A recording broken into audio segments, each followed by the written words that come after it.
Donc le secteur des transports, de la mobilité, c'est le secteur qui dépend le plus des énergies fossiles à l'heure actuelle. Et on considère à 2050 qu'on doit arriver à zéro émission aussi, ou très très peu. Donc les trois qui restent, c'est l'aviation intérieure dans le scénario en partie. Il y a une partie des émissions de l'aviation qui sont considérées. Et du coup, il y a vraiment très peu d'émissions qui restent. Du coup, le scénario, donc je le disais, il prévoit la sortie du carbone fossile. On maintient les objectifs européens aux constructeurs automobiles de continuer la réduction des consommations aux 100 km.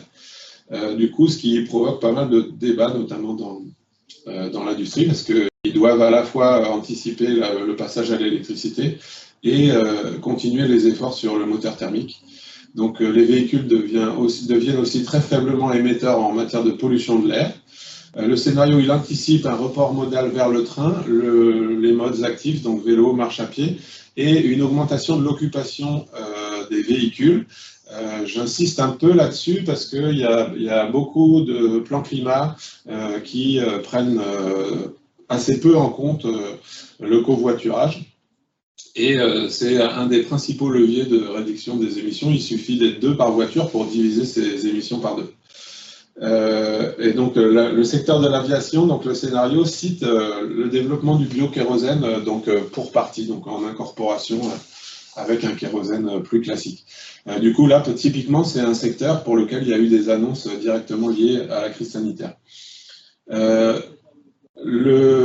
Pour se différencier, un moyen de différenciation du scénario SNBC par rapport au scénario ADEME ou Négawatt.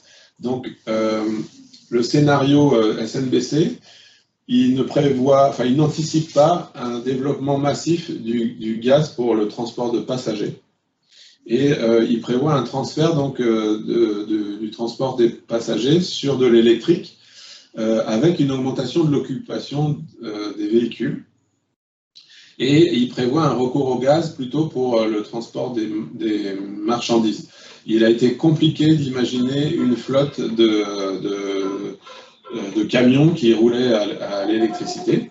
Désolé, c'est un peu. Et du coup, ça va s'arrêter assez vite. Et du coup, on a privilégié l'électrique pour le transport de passagers. Donc, le scénario, il induit l'utilisation de batteries, de bornes de recharge, et à terme, donc, l'ensemble de la flotte véhicule devient zéro émission pour les véhicules légers.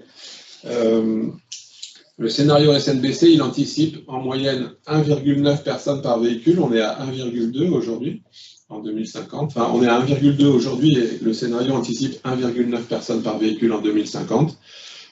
Il maintient une augmentation faible des déplacements, donc une stabilité du nombre de kilomètres par personne, et du coup zéro émission de gaz à effet de serre à l'échéance de 2050.